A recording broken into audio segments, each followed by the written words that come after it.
Hello friends, स्वागत है आप सभी का आपके अपने यूट्यूब चैनल शिक्षण वाटिका में। दोस्तों, हम पढ़ रहे थे प्रॉफिट एंड लॉस।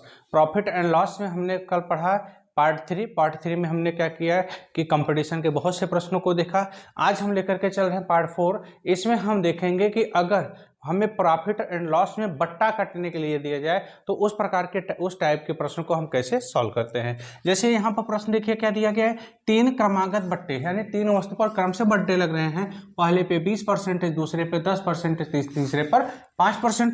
अब कह रहा है कि बट्टा क्या होगा, तो सबसे पहले हम जानते हैं अंकित मूल्य पर बट्टा लगता है। तो हम मान लेंगे कि माना क्या हम मानेंगे, माना अंकित मूल्य बराबर 100 रुपया हो गया। अगर अंकित मूल्य हमारा 100 रुपया हो गया है तो देखिए बट्टा यानी हमारा क्या होगा, क्रमिक बट्टा हम लगाएंगे। क्रमिक बट्टा कितना होगा, 100 रुपए का पहले का रहा अंकित मूल्य का 20% लग रहा है। 20% लगने का मतलब क्या होता है, 20% कट गया है तो 100 का 20% यानी 20 होगा, और 20 माइनस आएगा 80%, परसेंटेज हटेगा, बटे में कितना आएगा 100 आ गया। काम अब इसका कर रहा है, दूसरे में हमें कार्यक्रम से इसका भी क्या हो रहा है कि 100 का 10% लग रहा है। अब 100 में से अगर हम 10% को हटाएंगे 90% हटेगा, बटे में 100 का 5% दिया है, 100 में से 5 को हटाएंगे कितना आएगा 95%, यानी परसेंटेज हटेगा, बटे में 100। अब करना क्या है दोस्तों, यहां पर क्या हो जाएगा 100 के गुणित 80 के बटे 100 गुणित 90 के बटा 100 क्या दिया गया है 95 के बटा 100। ध्यान देखिए 100 से 100 हमारा कट गया, 20 100 के 80, 20 पंचे 100, एक जीरो से एक जीरो ये हमारा कट गया। अब क्या करेंगे, ध्यान से देखिए 2 दूनी 4, 2 पंचे 10, 5 से घटा देंगे कितना आ गया 19 आ गया।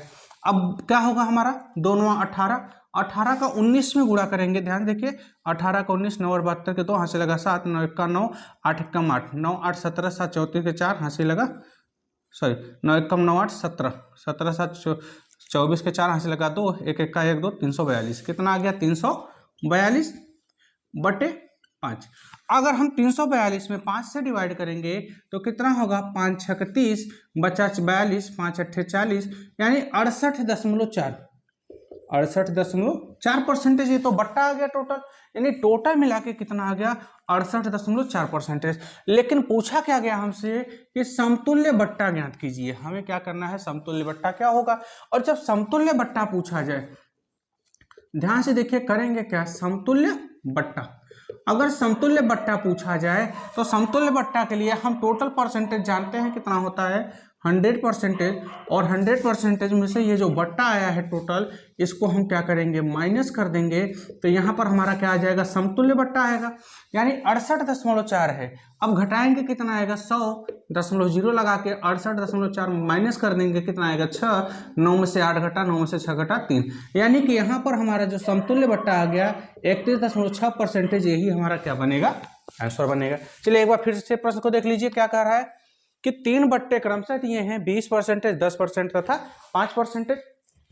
करना क्या है, सबसे पहले मानेंगे, क्योंकि हम जानते हैं हमारा जो बट्टा लगता है ये दिए गए मूल्य पे होता है, जो अंकित मूल्य रहता है। जैसे हम किसी वस्तु को खरीदते हैं और उस पे उसका जो एमआरपी होता है, एमआरपी मतलब उसका जो यानी कि उसका जो प्रिंट रेट होता है, ये हमारा अंकित मूल्य होता है।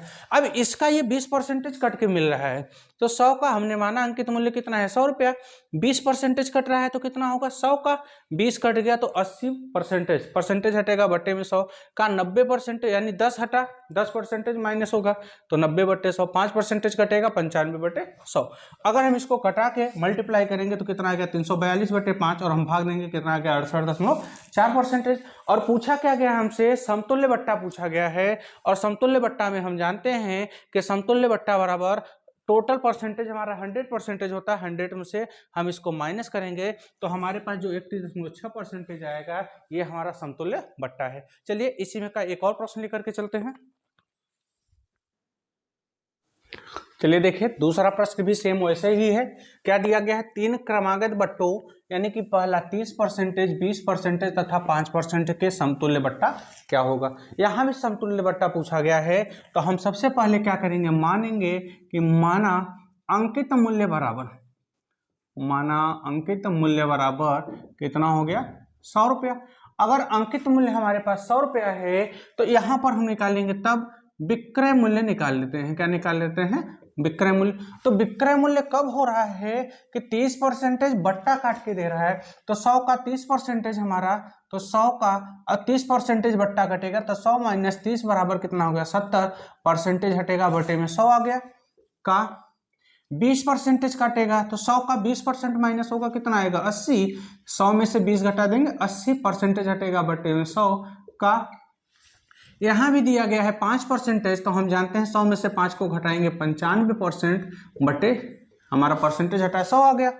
अब यहाँ से करेंगे क्या? 100 का, यानी का हटाएंगे तो क्या आएगा? मल्टीप्लाई, यानी 100 70/100 मल्टीप्लाई, यानी गुणा का चिन्ह 80/100 गुणत्ते 95/100। यहाँ से एक 100 कट गया हमारा। अब कटाएंगे 10 का 7 10 7 70 और 10 10 में 100 और 10 का 8 में 10 8 80। 2 से कटाएंगे या हम 4 से कटाएंगे, 4 दूनी 8 और 4 से कटाएंगे तो ये कितना आएगा? 25 आ गया। 5 पंचे 25, 19 आ गया। अब क्या करेंगे? 7 का 2 में गुणा करेंगे, 7 दूनी 14 और ये 19 हो गया। ये कितना हो गया? 5 हो गया। अब गुणा करेंगे 19 चौक 76 के, यहाँ पर 6 आएगा, हाथ से लगा 7, 19 से कम 19, 19 7 26, 266/5 हम डिवाइड कर देंगे, यानी कि जब हम डिवाइड करेंगे 266 में 5 से, क्या करेंगे? 266 में 5 से 266/5 तो कितना आएगा? 5 पंचे 25 बचा 1 16, 5 पंचे 25, फिर बचा एक बचा हमारा, कितना हो गया? 5 पंचे 25, सॉरी 5 पंचे 25, 1 16, 5 3 15 बचा 1, 5 दूनी 2, यानी 53.2% यहाँ पर क्या आ गया? इसका विक्रय मूल्य का टोटल आ गया हमारा बट्टा। अब यहाँ से हमें निकालना क्या है? समतुल्य बट्टा निकालना है। क्या निकालना है? समतुल्य बट्टा। और हम समतुल्य बट्टा जानते हैं कितना होता है? 100 माइनस 53.2%। अब कितना है? 100 कितना है? 100 में से आप माइनस कर लीजिए, 100.0 यहाँ आ गया 53.2, 8 आ गया। अब 9 में से 3 निकला 6, 9 में से 4, यानी कि यहाँ पर हमारा टोटल आंसर जो आ गया ये कितना आ गया? 46.8%। यहाँ पर इसका क्या आ गया? समतुल्य बट्टा। ठीक, चलिए एक बार फिर से देखिए इस प्रश्न को कि कह क्या रहा है कि 3 क्रमागत बट्टों 30%, 20% तथा 5% के समतुल्य बट्टा क्या होगा। यहाँ पर जब समतुल्य बट्टा की बात किया जाएगा तो सबसे पहले हम मानेंगे, क्योंकि अंकित जो बट्टा कटता है हमारा किस पे कटता है? अंकित मूल्य पे। तो मान लेंगे कि माना अंकित मूल्य बराबर कितना हो गया? 100 रुपया। जब अंकित मूल्य हमारा 100 रुपया हो गया तब विक्रय मूल्य कितना होगा? 100 का 30% हम अगर माइनस करेंगे तो कितना आएगा? 70/100, क्योंकि बट्टा का मतलब क्या होता है? काटना। क्या होता है? काटना। यानी कि 30% की छूट दी जा रही है, जिसे हम लोग छूट भी बोलते हैं। जब 30% की छूट दी जाएगी तो 30% हम निकालेंगे 30 ही आएगा। 100 का 30% 30 आएगा, तो 100 में से 30 को माइनस करेंगे, 70% हटा तो बटे 100 आ गया। 100 का 20% निकालेंगे, 20 आएगा, तो 80/100 5%, 95/100। तो यहाँ से 100 और 100 कट गया, 10 7 70 और 10 10 में 100, 10 से कटाएंगे 10 8 80। अब हम 4 से कटा देंगे, 4 दूनी 8, कितना आ गया? 25 का 100। तो अब 5 से कटा है, 5 पंचे 25, 19 आ गया हमारा। 7 दूनी 14, 14 का 19 गुणा करके हम 5 से डिवाइड करेंगे, 266/5 53.2% आ गया। लेकिन पूछा क्या गया है? समतुल्य बट्टा पूछा गया है। और जब समतुल्य बट्टा पूछा जाएगा तो हम क्या करेंगे? 100 माइनस 53.2% को अगर हम माइनस करेंगे तो 46.8% ये हमारा क्या हो गया? समतुल्य बट्टा हो गया। ठीक, चलिए अगले प्रश्न की तरफ चलते हैं। चलिए दोस्तों अगला प्रश्न देखते हैं। अगला प्रश्न हमारा क्या किया गया है? IBPC RRB क्लर्क 2020 में आया हुआ प्रश्न है। कह रहे हैं एक वस्तु को 20% की छूट पर 1020 में बेचा जाता है। क्या कह रहे हैं कि 20% की इस पर छूट दी जाती है। कितने की दी जा रही है? 20%। तो यहाँ पर हम देख रहे हैं छूट हमारा कितना है? 20%, और उसका जो विक्रय मूल्य दिया गया है ये कितना है? 1020 रुपया। तो यदि वस्तु को 20% छूट के स्थान पर जो परसेंटेज छूट था उसको परसेंटेज छूट न दे करके उसका क्या हो जाए? मूल्य छूट दिया जाए 199 रुपए, तो वस्तु का विक्रय मूल्य कितना होगा? यानी कि उस वस्तु को कितने रुपए में बेचा जाएगा। तो सबसे पहले हम क्या निकालेंगे? अंकित मूल्य। क्या निकालेंगे? अंकित मूल्य। अंकित मूल्य कब निकालेंगे? पहले प्रश्न के लिए, यानी पहले ऑप्शन के लिए। कि पहला इसका कथन क्या है, 20% की छूट पर 1020 में बेचा जाता है, तब अंकित मूल्य कितना होगा।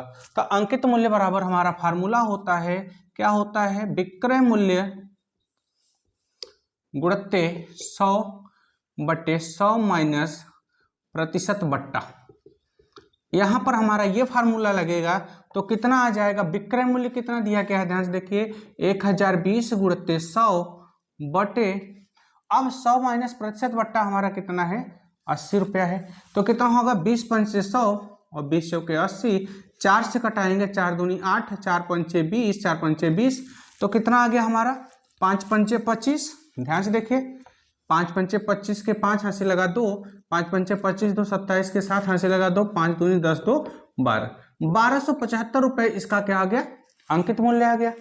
लेकिन कब, जब अंकित मूल्य यानी कि पहले कथन के लिए जब 20% हमको छूट दिया गया हो और विक्रय मूल्य दिया गया हो, तब वहां पर हम क्या लगाएंगे, अंकित मूल्य का ये फार्मूला लगाएंगे, ठीक है। अब यहां से हम क्या किए कि विक्रय मूल्य और 100 माइनस यानी प्रतिशत बट्टा को रख करके हमने उसका अंकित मूल्य निकाला कि टोटल उसका जो अंकित मूल्य है ये कितना है, 1275 रुपया है। लेकिन पूछा क्या कर रहा है कि यदि हम 20% की छूट की जगह पर हम 199 रुपए की छूट रखें करें। अब जहां हमने ये 20% का छूट रखा था, ये हमारा 100 में से 20 घटा 80 आया, तो अब इसकी जगह पर हम क्या रखें, सिर्फ 199 रुपए का छूट रख दें, तब हमारा विक्रय मूल्य क्या होगा। अब यहां से हम निकालेंगे विक्रय मूल्य बराबर विक्रय मूल्य। देखिए इसमें दो सवाल हैं और दोनों सवाल का अलग अलग फार्मूला है। तो विक्रय मूल्य बराबर हम क्या करेंगे, हमारा जो अंकित मूल्य आया है, अंकित मूल्य में से हम क्या करेंगे, जो हमारा छूट है उसको हम क्या कर देंगे, माइनस कर देंगे, तो हमारा क्या आ जाएगा, विक्रय मूल्य आ जाएगा। किसके लिए, जो दूसरा प्रश्न इस प्रश्न में पूछा गया है, ठीक। अब आपको करना क्या है, ध्यान से देखिए कि विक्रय मूल्य, अंकित मूल्य आपका कितना दिया गया है, अंकित मूल्य हमने निकाला 1275 आया, माइनस ये जो छूट दिया गया है किसके बराबर है, 199 रुपए के। तो 15 में से 9 के घटा 6, अब क्या बचेगा 6, 16 में से 9 के घटा 7, 11 में से 1 घटा 10, 1076 रुपए इसका क्या आ जाएगा, विक्रय मूल्य। और यही हमारा क्या बनेगा, आंसर भी बनेगा। चलिए एक बार प्रश्न को फिर से देखते हैं कैसे किया गया है। कि प्रश्न में क्या पूछा है कि कह रहा है एक वस्तु को 20% की छूट पर 1020 में क्या किया जाता है, बेचा जाता है। तो सबसे पहले हमारा कथन ये फर्स्ट हो गया। अब क्या दिया गया है, परसेंटेज छूट दिया गया है, विक्रय मूल्य दिया गया है, लेकिन यहाँ भी छूट की बात कर रहा है, अर्थात प्रश्न में अंकित मूल्य नहीं दिया गया है। तो सबसे पहले हम क्या करेंगे, अंकित मूल्य ज्ञात करेंगे। तो अंकित मूल्य ज्ञात करने के लिए हम फार्मूला लगाएंगे, अंकित मूल्य बराबर विक्रय मूल्य गुणे 100/100 माइनस प्रतिशत बट्टा। अब विक्रय मूल्य कितना हो गया, 1020 गुणित 100/100 में से प्रतिशत बट्टा, और प्रतिशत बट्टा कितने का हो रहा है, छूट 20% की, तो 100 में से 20% को घटाएंगे 80% आ गया। अब 20 से कटा देंगे, 20 चौके 80, 20 पंचे 100, 4 से कटाएंगे 255 आ गया, और इसी 255 में हम 5 से गुणा करेंगे तो कितना आ गया, 1275। ये तो हमारा अंकित मूल्य आ गया। लेकिन दूसरा कथन क्या कह रहा है, ध्यान देखिए, यदि वस्तु को 20% की छूट के स्थान पर, अब यहाँ पर जो 20% छूट दिया गया था उसको प्रतिशत छूट न दे करके उसको 199 रुपए की छूट दी जाए, तो वस्तु का हमारा विक्रय मूल्य क्या होगा।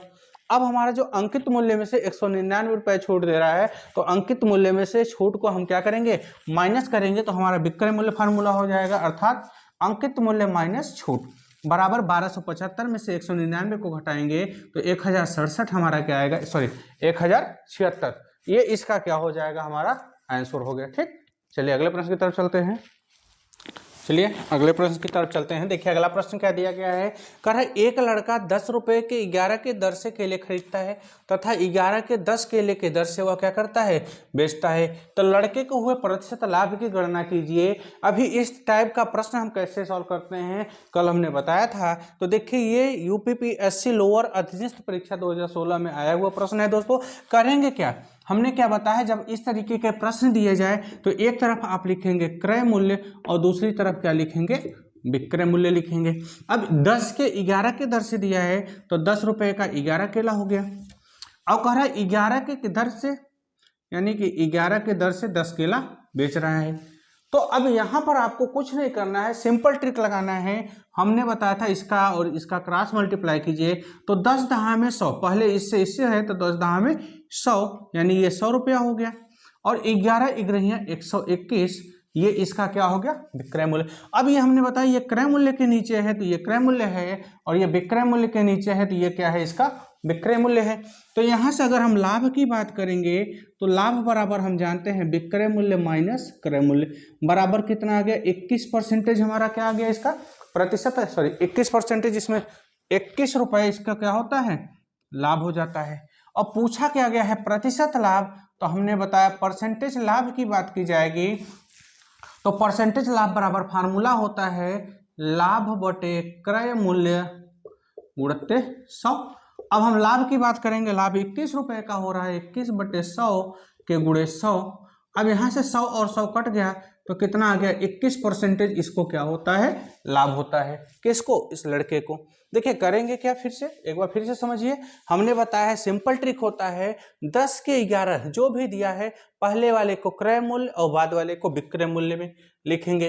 फिर वही चीज 11 के 10 यानी 11 रुपए में वो 10 केला बेचता है, जबकि यहाँ पर करें 10 रुपया में 11 केला खरीदता है और यहाँ 11 रुपया में 10 केला बेचता है। तो अब क्या करेंगे, ये पहले दिया है 11 11 10, अब क्या करेंगे मल्टीप्लाई करेंगे। कैसे, तिर्यक गुणा हमने बताया था, 10 का 10 में मल्टीप्लाई किए 10 10 में 100, 11 का 11 में किए 121। अब यहाँ से इन दोनों में हम देखेंगे डिफरेंस कितने का है, 11 का डिफरेंस है, सॉरी 21 का डिफरेंस है, तो 21 रुपये इसका क्या होता है लाभ होता है। पूछा गया है परसेंटेज लाभ, तो हम परसेंटेज लाभ बराबर रखेंगे लाभ बटे क्रय मूल्य गुणे 100। तो लाभ क्या हो गया हमारा 21 बटे क्रय मूल्य हमारा कितना है 100 रुपये आया, 100 गुणे 100, 100 और 100 कट गया 21%, यही इसका क्या होगा हमारा आंसर होगा कि लड़कों को 21% का क्या होता है लाभ होता है। दोस्तों आज का सेशन यहीं पर समाप्त होता है। यदि आपको ये ट्रिक पसंद आई है, ये वीडियो पसंद आई है तो चैनल को लाइक सब्सक्राइब और ज़्यादा से ज़्यादा शेयर करें। थैंक यू दोस्तों, जय हिंद।